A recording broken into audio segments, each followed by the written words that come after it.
আসসালামু আলাইকুম ফ্রেন্ডস, সবাই কেমন আছেন? আজকে আমরা এখানে মটরশুঁটি নিয়ে আসলাম। এ ধরনের সবুজ খোসাযুক্ত মটরশুঁটিগুলো শুধুমাত্র শীতকালেই পাওয়া যায়। শীতকাল ছাড়া অন্য সময় এগুলো পাওয়া যায় না। এখন শীত প্রায় শেষের দিকে, এখন রোজও চলছে। তো শীত চলে গেছে, কিন্তু বাজারে এখনও মটরশুঁটি রয়ে গেছে। বাজারে এখনও মটরশুঁটি পাওয়া যায়, মোটামুটি সস্তা আছে। তো কেউ চাইলে আমি এখানে যেভাবে করেছি সংরক্ষণ, সেভাবে কিনে এনে সংরক্ষণ করতে পারেন। সেজন্য আজকে দেখিয়ে দিলাম কিভাবে আমি মটরশুঁটি সংরক্ষণ করেছি। এখানে দেখেন, মটরশুঁটিগুলো আমি খোসা ছাড়িয়ে নিয়েছি। এগুলো কি সুন্দর লাগছে। এগুলো আমি কিভাবে করছি আপনাদের সাথে শেয়ার করছি। প্রথমে আমি পানি সিদ্ধ করে নিলাম। পানি সিদ্ধ হয়ে গেলে আমি এখানের মধ্যে লবণ আর চিনি দিয়ে দিব। লবণ একটু সিদ্ধ হলে যেন একটু লবণ লবণ লাগে, আর চিনি দিয়ে দিলে এটা সবুজ কালারটা ঠিক থাকে। আসলে এই দুইটা কাজ না করলেও কোনো সমস্যা নাই, এগুলো স্কিপ করতে পারেন চাইলে আপনি। আমি করেছি, তো সেজন্য আপনাদেরকে দেখিয়ে দিলাম। আমি যেহেতু আমি লবণ এবং চিনি দিয়েছি, আপনারা ইচ্ছা করলে দিবেন, না ইচ্ছা করলে স্কিপ করবেন। আমি এগুলো ভালো করে ধুয়ে, ফ্রেশ পানি দিয়ে ধুয়ে আমি এরকম সেই পানিটার মধ্যে, ফুটন্ত পানিটার মধ্যে দিয়ে দিলাম। তো এখন এই ফুটন্ত পানিতে দেওয়ার সাথে সাথে আসলে এগুলো ছোট জিনিস, এগুলো খুব তাড়াতাড়ি সিদ্ধ হয়ে যায়।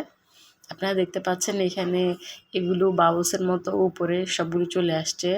আসলে হাঁড়ির তলায় আর খুব অল্প পরিমাণ মটরশুঁটি ছিল, সবগুলোই উপরে চলে আসে এইভাবে। তা এগুলো দেওয়ার সাথে সাথেই 2-3 মিনিটের মাথায় আপনি বুঝে যেতে পারবেন যে এগুলো আর বেশিক্ষণ এখানে রাখতে হবে না।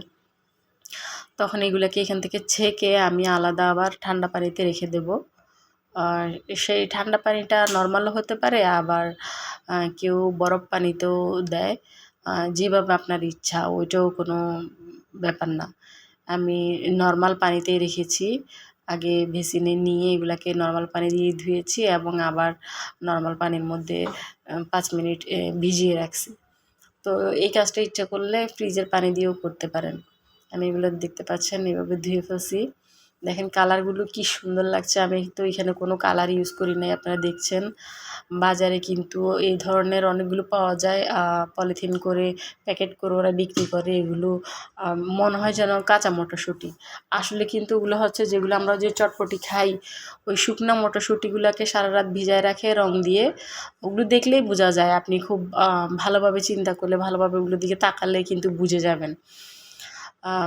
অনেকেই বুঝতে পারে না, ওগুলো কিনে নিয়ে পরে দেখা যায় যে ওগুলো যদি কোনো কিছু রান্না করতে যায় বা কোনো কিছু তৈরি করতে যায়, দেখা যায় ওগুলো সব রং বের হয়ে আসে। ওগুলো খুব ভালো করে তাকালে আপনি বুঝতে পারবেন। তো কাঁচা মটরশুঁটিগুলো এভাবে শীতকালে সংরক্ষণ করে নিতে পারেন। দেখছেন আমি পানিতে এগুলো ভিজিয়ে রাখছি। এই যে উপরে ছোট ছোট কিছু ভেসে আছে, এগুলো আসলে একদম ছোটোগুলো, যেগুলো কিছু হয়নি আর কি, ভালোভাবে মটরশুঁটি তৈরি হয়নি, সেগুলো এভাবে ভেসে আছে। এগুলো ফেলতে হবে না, এগুলো সহই রাখা যায়। তা আমি এভাবে এগুলোকে কিছুক্ষণ ভিজিয়ে রেখে তারপর আবার ছেঁকে নিয়েছি। ছেঁকে আমি এগুলোকে এরপরে সংরক্ষণ করব। পানি যখন ঝরে যাবে ভালোভাবে, তারপর আমি এগুলোকে সংরক্ষণ করব। এই মটরশুঁটি বাচ্চাদের নুডলসে দেওয়া যায়। যে কোনো ঝাল, আপনি যখন সিঙ্গারা, সমোসা বা অন্তন, যে কোনো ধরনের ঝাল নাস্তা তৈরি করবেন, সব কিছুতে আসলে এগুলো ইউজ করা যায়।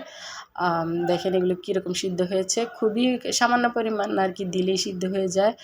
দেখেন একদম নরমও হবে না, আবার শক্তও থাকবে না। সামান্য আমি একটা দেখিয়ে দিলাম। এগুলো যে কোনো খাবার রান্নাতে খুব ভালো লাগে। ছোলার বদলে এইভাবে এগুলো রান্না করেও খাওয়া যায়। এগুলো অনেক পুষ্টিকর। আপনারা চাইলে আমার মতো এভাবে সংরক্ষণ করতে পারেন। আমি এভাবে সংরক্ষণ করে নিয়েছি, তাই আপনাদের সাথে শেয়ার করে নিলাম। আপনারা এভাবে ট্রাই করবেন, আর কমেন্টে আমাকে জানাবেন আপনাদেরগুলো কেমন হয়েছে বা কেমন রয়েছে, বা ইউজ করতে কেমন লেগেছে। আর আমার জন্য বেশি বেশি দোয়া করবেন, আমি যেন আপনাদের সাথে এরকম আরও সহজ সহজ ভালো যেন রেসিপি শেয়ার করতে পারি। আসসালামু আলাইকুম রহমতুল্লাহ।